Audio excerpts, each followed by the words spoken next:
सतीश कुमार मराबुटे का सलीम स्कूल टोला वाले।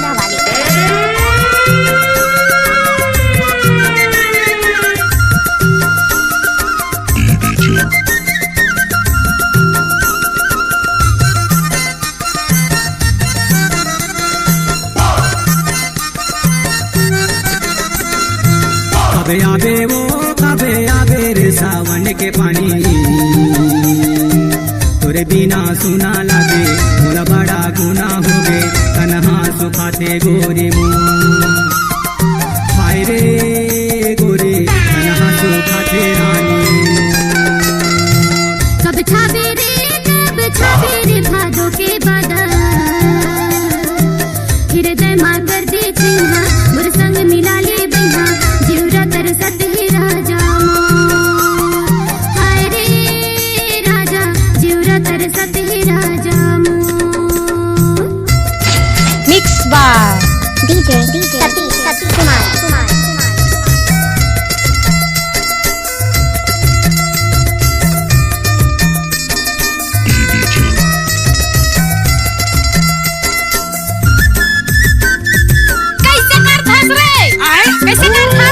नाच ना वो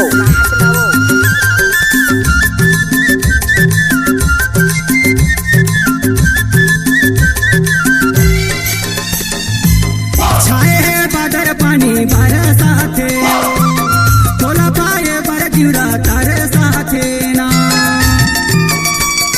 डीजे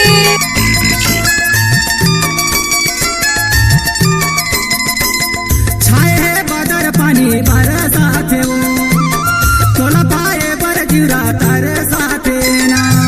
सबले तय मोला तरसाबे वो सावन के पानी, तोरे बिना सुना लागे मोला बड़ा गुना हो गे, तन्हा सुखाते गोरी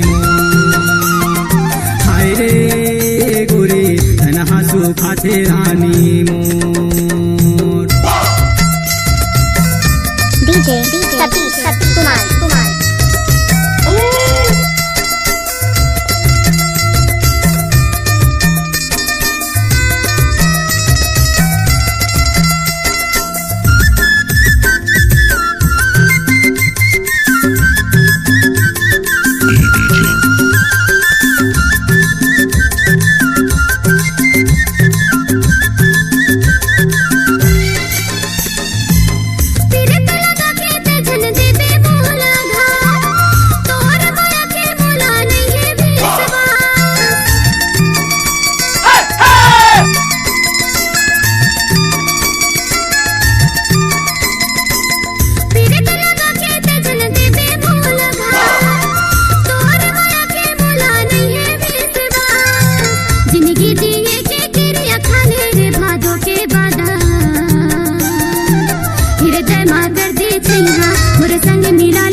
नाम तो आपने सुना ही हो। डीजे सतीश कुमार। नाच ना वो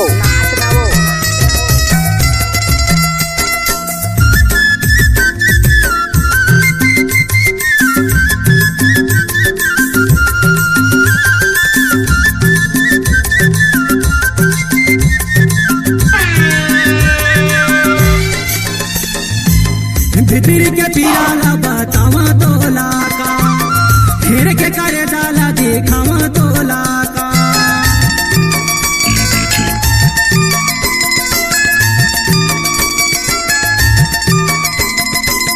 भितर के पियाला बतावा तोला का, फिर के करे जाला दिखावा तोला का।